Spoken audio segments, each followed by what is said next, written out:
ආයිබෝවන් කියලා පිළිගන්නවා අදත් මගේ YouTube channel එකට. ඔන්න මං ඉතින් අද අරගෙන අවිලා තියෙන්නේ ඔයාලට ගොඩක් වටින වීඩියෝ එකක්. ඔයාලා දැනටමත් thumbnail එකේ දැකලා ඇති අද මම මොකද්ද කරන්න යන්නේ කියලා. ඉතින් අද මම කරන්න හදන්නේ මෙන්න මේ වගේ ඕනම 12 වෝල්ට් 16 වෝල්ට් 18 වෝල්ට් වගේ වෝල්ට් වලට උතපු ට්‍රාන්ස්ෆෝමරයක් කොහොමද අපිට ඕන වෝල්ටේජ් එකකට උතාගන්නේ කියලා. ඒ කියන්නේ දැන් අපි හිතමු මේ ට්‍රාන්ස්ෆෝමරේ නම් 12 වෝල්ට්. මට ඕන මේක වෝල්ට් 5කට උතා ගන්න දැන්. කොහොමද බලමු අපි මේ ට්‍රාන්ස්ෆෝමරේ අපිට ඕන වෝල්ටේජ් එකකට උතාගන්නේ කියලා. වැඩි කතා නැතුව අපි යම් වීඩියෝ එකට. හරි ඉතින් මම අද මේ වැඩේ කරන්න අරගෙන තියෙන්නේ මෙන්න මේ වගේ හුඟක්ම පරණ ට්‍රාන්ස්ෆෝමරයක්. මොකද මේ ට්‍රාන්ස්ෆෝමරේ මට රිපෙයාර් කරගන්නත් ඕන නිසා තමයි මම මේ ට්‍රාන්ස්ෆෝමරේ මේ වැඩේට ගත්තේ. ඉතින් ඔයාලා ඉස්සෙල්ලම කරන්න ඕන මේ ට්‍රාන්ස්ෆෝමරය අරගෙන මේ කොයිල් එක ඔතන්න කලින් මේ 230 මෙන්න මේ තනි වයර් දෙක තියෙන පැත්තට කරන්ට් එක දීලා මේ පැත්තේ මේ ලයින් තුනක් හෝ තියෙන ලයින් දෙකට කොච්චර වෝල්ටේජ් එකක් අවුට්පුට් කරනවද කියලා දැනගන්න එක. හරි මම මේ ට්‍රාන්ස්ෆෝමරේ වෝල්ටේජ් එක චෙක් කරගන්න මෙන්න මේ වගේ AC කෝඩ් එකක් පාවිච්චි කරනවා. මේ ට්‍රාන්ස්ෆෝමරේ ඉන්පුට් කරන්න තියෙන වයර් දෙක මෙන්න මේ විදියට හයි කරගන්නවා.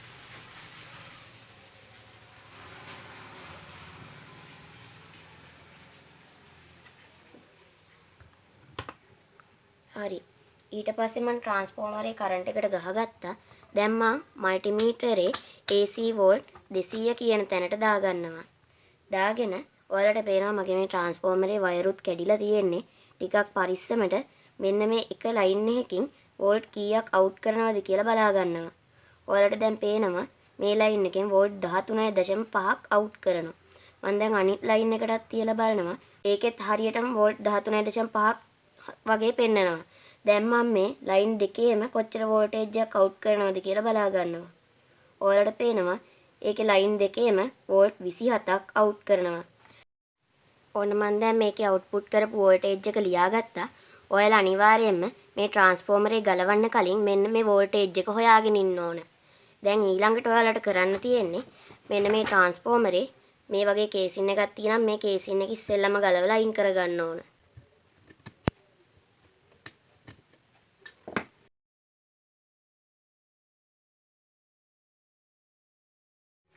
ඊළඟට අපි මෙන්න මේක මේ පිට තියෙන ලැමිනේෂන් තාඩු ටික ගලව ගන්න ඕන. මෙන්න මේ වගේ ෆ්ලැට් නියනක් පාවිච්චි කරලා මෙන්න මේ එක පැත්තක ලැමිනේෂන් තාඩුවට තියලා පොඩි තල්ලුවක් දැම්මහම මේ ලැමිනේෂන් තාඩුව ගැලවෙනවා.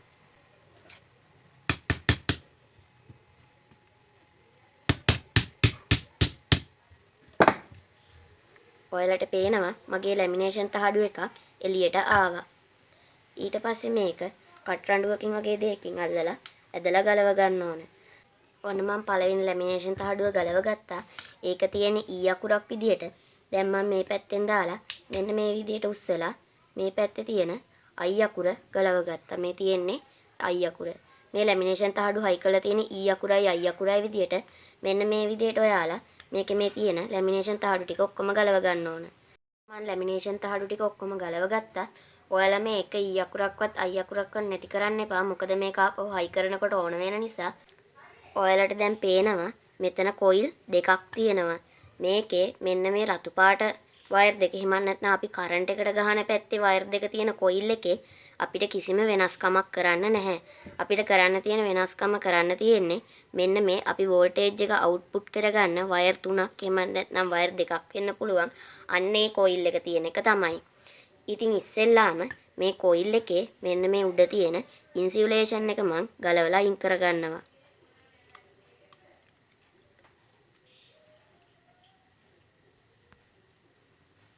ඔයාලට පේනවා ඇති මෙතන වයරින් එක කරලා තියෙන විදිය. ඔන්න මම මේක ඉන්සියුලේෂන් එක ගලවගෙන ඉවරයි. ඔයාලට දැන් ඊළඟට කරගන්න තියෙන්නේ මෙන්න මේ දිගෑරෙන කම්බිය අරගෙන මේක හිමින් සැරේ මෙන්න මෙහෙම වට ගණන් කර කර දිගෑර ගන්න ඕන. එහෙම දිගෑරගෙන මෙන්න මේ මැද ඒ කියන්නේ මේ කොමන් එකක් විදියට අපි කහ පාට එකක් ගත්තේ. අන්න ඒක ගාවට එනකන් මේ තඹ කම්බිය කොච්චර වට ප්‍රමාණයක් ඔතලා තියෙනවද කියලා හරියටම ඔයාලා ගණන් කරගන්න ඕන. මම මෙන්න මේ විදියට මේක ගණන් කරගන්නවා. දැන් මෙතන ඉන්න මේ කම්බිය පටන් ගන්නෙ. ඔන්න මම ගණන් කරලා අරගෙන ඔන්න එක වටයයි. ඔන්න වට 2යි 3යි 4යි 5යි 6යි 7යි 8යි 9යි 10යි.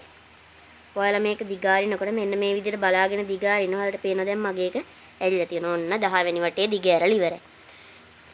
මෙන්න මේ විදිහට ඔයාලා මේ කොයිල් කම්බියේ මේ කහපාට එහෙම නැත්නම් මැද තියෙන වයර් එක ගාටනකම් කොච්චර වට ප්‍රමාණයක් තියෙනවද කියලා හරියටම වරදින්නේ නැතුව ගණන් කර කර මේ කොයිල් කම්බිය ඩැමේජ් වෙන්නෙත් නැතුව මොකක් හරි ඔතා ගන්න ඕන.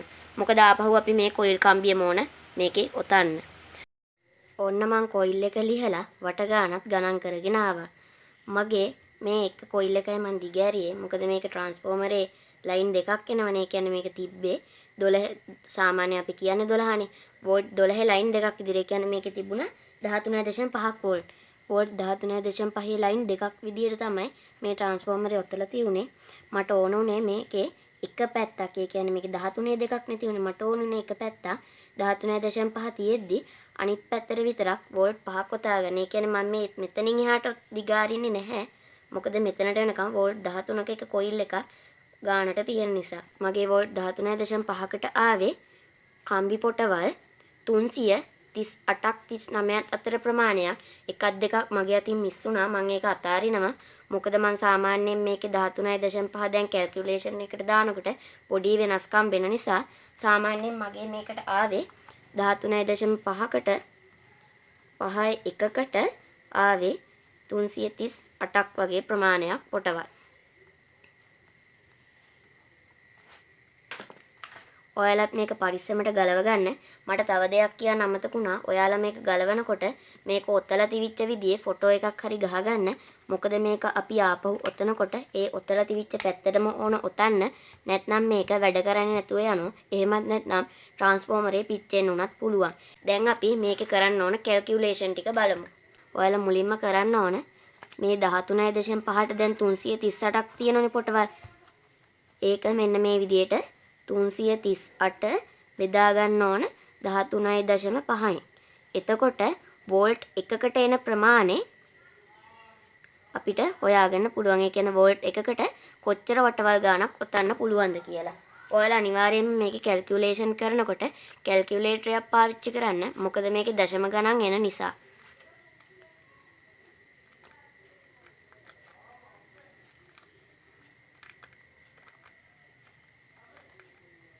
ඔන්න ওই විදිහට මම බෙදා ගන්නවා. ඔයාලට පේනවා වෝල්ට් එකකට පොටවල් 25.03ක් විදිහට ඔතා ගන්න ඕන. මම දැන් මේක මට වෝල්ට් 5කට ඔතා ගන්න ඕන නිසා මම මේක වැඩි කරනවා. ඒ කියන්නේ දැන් මෙතන තියෙන අපි වෝල්ට් 1කට හොයාගත්ත ප්‍රමාණයනේ. අපි ආදේශ වශයෙන් ලියාගමුකෝ. 25.03ක් කියන්නේ වෝල්ට් 1ක්. ඔයාලට මේක දැන් ඊළඟට ඕන වෝල්ටේජ් එකකට ඔතා ගන්න පුළුවන් මේක හොයාගත්ත කියන්නේ. ඔයාලට මෙතනට වෙනකන් තේරෙන්නේ නැති මං කියපු එක. දැන් මෙතන තියෙන්නේ පොටවල් 38යිනේ. මේ පොටවල් 38 අපි චෙක් කරගත්ත වෝල්ටේජ් එක 13.5න්නේ. ඒකෙන් බෙදනවා. එතකොට එනවා අපිට වෝල්ට් එකකට ඔතන්න ඕන පොටවල් ප්‍රමාණය. ඊට පස්සේ ඒ වෝල්ට් එකකට එන ප්‍රමාණය අපි වැඩි කරන්න ඕන අපිට ගන්න ඕන කරන වෝල්ටේජ් එකෙන්. ඒ කියන්නේ දැන් අපිට මෙතන 25.03ක් නේ. මම මේක වැඩි කරනවා 5න්. මොකද මට වෝල්ට් 5කට මේක උතා ගන්න ඕන නිසා. ඔයාලට මේක ඕන විදියකට හදාගන්න පුළුවන්. අනිත් එක ට්‍රාන්ස්ෆෝමරෙන් ට්‍රාන්ස්ෆෝමරේට මේ පොටවල් ගන්න ඔතලා තියෙන ප්‍රමාණය වෙනස් වෙන්න පුළුවන්. ඒ නිසා මගේ මේ තියෙන කැල්කියුලේෂන් ගන්න යන්න එපා. ඔයාලා අනිවාර්යයෙන්ම මේ කම්බිය දිග ඇරලා බලලා ඕන මෙතන මේ පොටවල් ගන්න ගන්න. හරි ඉතින් දැන් මම මෙතන මේ ආපු ගාන මෙහෙමම තියදී කැල්කියුලේටරෙම 5න් වැඩි කරනවා. ඔයාලට පේනවා පොටවල් 125යි 0.185ක් විදියට ඔතා ගන්න ඕන. ඒ කියන්නේ ආසන්න වශයෙන් පොටවල් 125ක් ඔතා ගත්තා නම් වෝල්ට් 5ක් ගන්න පුළුවන්. ඔයාලට මේ කැල්කියුලේෂන් එකේ කොහේ හරි තේරෙන්නේ නැති තැනක් තියෙනම් අනිවාර්යයෙන්ම කමෙන්ට් එකක් දාන්න. මෙන්න මේ විදියට තමයි දැන් මගේ කොයිල් එක තියෙන්නේ. මේ තියෙන්නේ මම මේකේ ලියාගත්ත නැති 12 වෝල්ට් එක ලයින් එකක්. ඊට පස්සේ දැන් මෙතන මේ කොමන් එකෙන් මෙන්න මේ විදියට මේ තඹ කම්බිය ඇතුළට දාලා මේක තිබ්බ පැත්තට මේ කියන්නේ දැන් මම මේක දිගෑරියේ මේ පැත්තටනේ. මම මේක දිගෑරියේ මේ කම්බිය මෙහෙමනේ. මෙහෙම දිගෑරපු නිසා මෙන්න මේ පැත්තට ඕන ඔතා ගන්න. ඔයාලට මං කියන එක තේරෙනවා ඇති. මං දැන් මේ කම්බිය දිගාරින්නේ මෙහෙමනේ. ඒ නිසා අපි ඔතන්න ඕන මේ පැත්තට. ඔයාලා මේක මං ඒකයි කිව්වේ අනිවාර්යයෙන්ම මේක දිගාරින්න කලින් ෆොටෝ එකක් ගහලා වයර් ටික තියෙන විදියයි මේ කොතා ගන්න ඕන පැත්තයි මතක තියාගන්න කියලා. මන් දැන් මේක අර කැල්කියුලේෂන් එකෙන් හදලා ආපු ගානට හරියන්න පොටවල් 125ක් ඔතා ගන්නවා. මම ඒකේ මුල් ටික දාන්නම්. ඉතුරු ටික වීඩියෝ එක ස්කිප් කරලා දානවා. මොකද මම දැන් මෙන්න මේ විදිහට පළවෙනි වටේ මෙතනට ඔතා ගන්නවා. ඔයාලා මේ කම්බිය ඔතනකොට ටිකක් වැඩිපුර එළියට තියන්න. මොකද මේක පාස් වෙනකොට කැඩෙන්න අර එහෙම බලන නිසා. මම වලට ඕන ගණන් කරලා පෙන්නන්නම්. ඔන්න මම පළවෙනි වටේ මෙන්න මේ විදිහට ඔතා ගන්නවා. ඔයාලා මේ කම්බිය හොඳට තද වෙන ඔතා ගන්න. නැත්නම් ට්‍රාන්ස්ෆෝමරේ වයිබ්‍රේ වෙනවා. ඔන්න මම දෙවෙනි වටේ ඔතා ගන්නවා. 2යි 3යි 4යි 5යි. ඔන්න ඔය විදිහට ඔයාලට ආපු කැල්කියුලේෂන් එකට අනුව ට්‍රාන්ස්ෆෝමරේ පොටවල් ගන්න ඔතාගෙන. ඔන්න මම වට 125කට මේ කොයිල් එක ඔතාගෙන තියෙන්නේ. එතකොට මෙතනින් තමයි මගේ කොයිල් එක පටන්ගෙන තියෙන්නේ. මෙතනට එනකොට වෝල්ට් 13ක් තියෙනවා. ඒ කියන්නේ අපි මේ දෙකෙන් අවුට්පුට් එක ගන්නෙ වෝල්ට් 13ක් විදියට. ඊට පස්සේ මෙතන ඉඳලා ආපහු මම ඔතාගෙන ගියපු වට 125 මෙතනට තියෙනවා. මේ අලුත් කම්බියට. එතකොට මේ කම්බියටයි තියුවාම වෝල්ට් 5යි. මේ කම්බියටයි අවුට්පුට් එක දුන්නාම වෝල්ට් 13යි. ඒ විදිහට තමයි මේක දැන් ඔතලා තියෙන්නේ. මම දැන් මේකට වයර් කෑලි 3ක් පාස්ස ගන්න. මේ පරණ දෙකට මේ විදිහට වයර් කෑලි දෙකක් පාස්ස ගන්න ඕන. මේ අලුතෙන් දාපු කම්බිය මෙතන හූරලා ඕන අරගෙන පාස්ස ගන්න. අලුත් කියන්නේ මේ තිබ්බ කම්බියම තමයි මම හිතුවේ. මම අදහස් කරේ මෙතන අර කම්බිය දැන් හොඳට තියෙනවනේ. ඒක අපි හූරලා ඕන පාස්සන්නේ නැත්නම් ඊයන් අල්ලන්නේ නැති නිසා. හරි මම දැන් මේක පාස්සන්න මෙන්න මේ වයර් කෑලි 3ක් ගන්නවා. මේ වයර් කෑලි 3 මම මේ 3ට පාස්සගෙන වීඩියෝ එකට එන්නම්.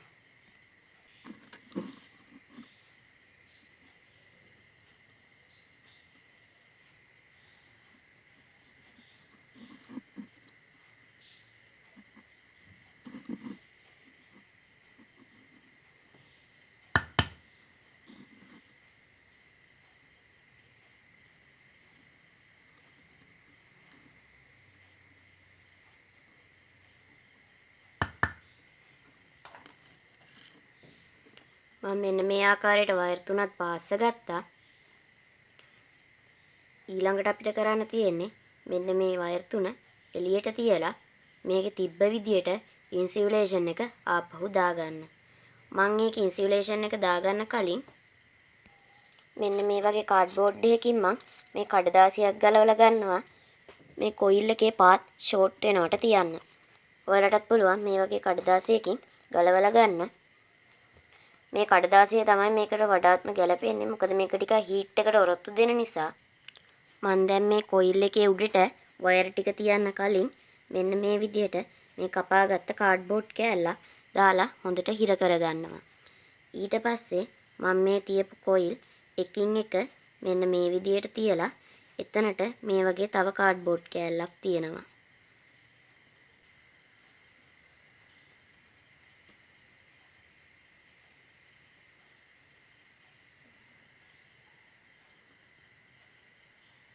ඔයාලට පේන්නේ නැති මන් ටේප් එක ගහපු විදිය මෙන්න මේ විදියට ඔයාලත් වයර් එකකින් එක තියලා මේකට ටේප් ගහගන්න.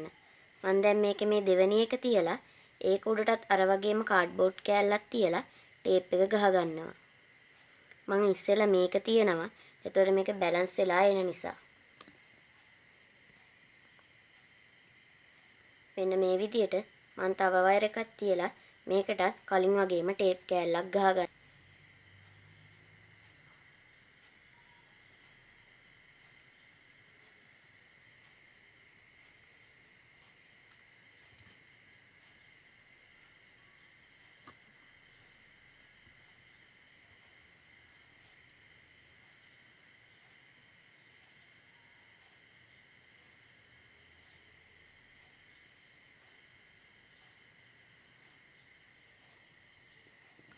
දැන් මම මෙතනට මේක වටේටම හරියන්න කාඩ්බෝඩ් කෑල්ලක් තියලා මේක සම්පූර්ණයෙන්ම තිබුණු විදියට ඉන්සියුලේෂන් එක වෙනුවට ටේප් ගහලා හදා ගන්නවා.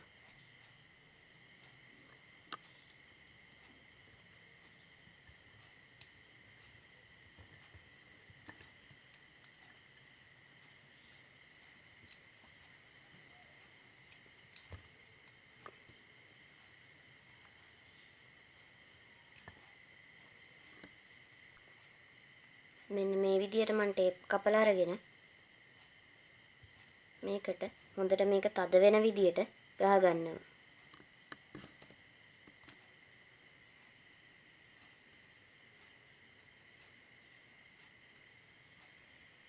ඔයාලට පේන්නේ නැති මම මේකට කොහොමද ටේප් ටික ගහගත්තේ කියලා. ඔන්න ඔය විදියට මම මේකට තව ටේප් වටයක් ඔතා ගන්නවා. මොකද මේක ටිකක් අර අනාරක්ෂිතයි, මේ කොයිල් කම්බිය එළියට තියෙනකොට කොයිල් කම්බිය ඩැමේජ් වෙන්න අර එහෙම පුළුවන්. ඒ නිසා මම මෙතනට තව කාඩ්බෝඩ් කෑල්ලකුත් තියලා මේකට තව ටේප් එකක් ගහගෙන එන්නම්. ඔන්න මම ඉතින් කොයිල් දෙකම හදාගෙන ආවා. ඔයාලගේ නම් මේ අනිත් කොයිල් එකේ හදන්න දෙයක් නැති වෙයි. මගේ මේකේ වයර් දෙක කැඩලා තියෙච්ච නිසා මම ඒකට අලුත් වයර් දෙකකුත් දාගත්තා. අපි දැන් බලමු මේක ඉතුරු ටික ආපහු හයි කරගන්නේ කොහොමද කියලා. මම ඔයාලට කිව්වා මේක ගලවනකොට තනින් තනින් ෆොටෝ දෙක තුනක් ගහගන්න කියලා. මම නම් මේක ආපහු තියන්නේ මෙන්න මේ විදියට. ඒ කියන්නේ මේ වයර් ටික දෙපැත්තට එන විදියට. ඔයාලත් මේක තිබ්බ විදියට ආපහු හයි කරගන්න පුළුවන්. ඊළඟට කරන්න තියෙන්නේ මෙන්න මේ විදියට තියාගෙන අපේ මේ ලැමිනේෂන් තහඩු තියෙන්නේ. මේ ලැමිනේෂන් තහඩු මෙන්න මේ විදියට දාගන්න එක. මේ පැත්තට එකක් දානවා. තව ලැමිනේෂන් තහඩුවක් අරගෙන අනිත් පැත්තට මෙන්න මේ විදියට දානවා. මේ විදියට ලැමිනේෂන් තහඩු අකුරු ටික ඔක්කොම දාලා දෙපැත්තට දාගෙන ගිහිල්ලා වල තිබ්බ විදිය මතක ඇතිනේ. ඒ විදියට දාගෙන ගිහිල්ලා අන්තිමට තමයි අකුරු ටික හයි කරන්නේ. මම මේ විදියට ලැමිනේෂන් තහඩු ටික දාගෙන එන්නම්. අකුරු ටික හයි කරන්නේ කොහොමද කියලා බලන්න. ඔන්න මම දැන් මේක අකුරු ටික දාගෙන ඉවරයි. ඔයාලට මේ අකුරු දානකොට අන්තිම අකුරු ටිකක් දාගන්න අමාරු වේවි. ඊට පස්සේ කරන්න තියෙන්නේ මෙන්න මේ අකුරු අරගෙන මේ තැන තැන තියෙන හිඩැස් වලට දාලා තද කරගන්න එක. මෙන්න මේ විදියට මේ අකුරු මේ එකක් ඇර එකක් හිස් තැන් තියෙන්නේ. අන්නේ හිස් තැන් වලට දෙපැත්තෙම දාලා තද කරගන්න ඕන. මෙන්න මේ විදියට.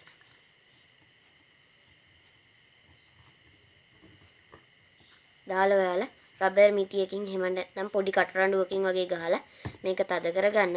පොඩි කටරඬුවකින් වගේ එකකින් හිමිහිට තට්ටුවක් දාලා මේක තද කරගන්න ඔයාලට පුළුවන්. මගේ කොහොමත් මේක ටිකක් තද කරගන්න අමාරු.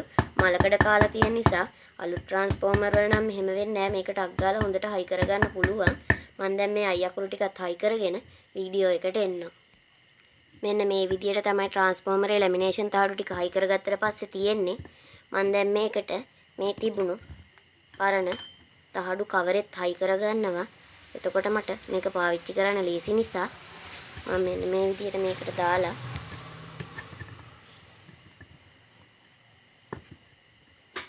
මේක මේ උඩ තිබුණ පියන හයි කරලා මේ තහඩු කවරේ මම මේකට ආපහු හයි කරගන්නවා.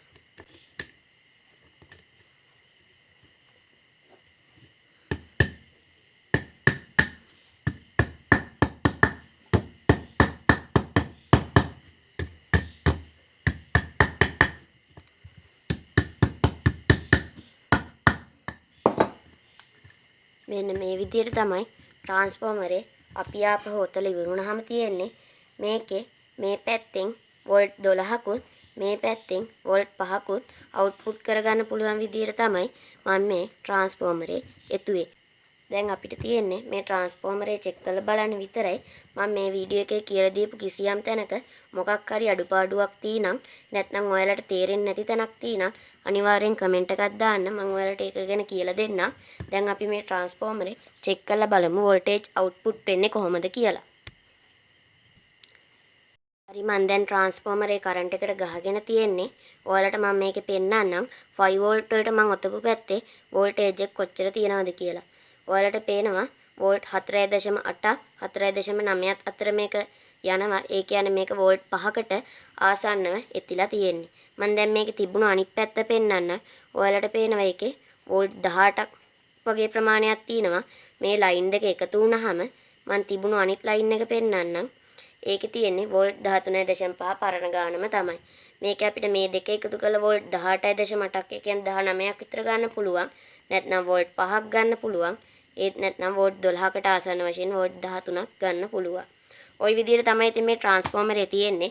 ඔයාලටත් ඉතින් මේ වගේ පුළුවන් ට්‍රාන්ස්ෆෝමරේ ගලවලා ඔයාලට මොකක් හරි පරිපතයකට හරි මොකකට හරි හයි කරන්න ඕන දෙයකට හයි කරගන්න ට්‍රාන්ස්ෆෝමරේ ආපහු ඕන වෝල්ටේජ් එකකට ඔතා ගන්න.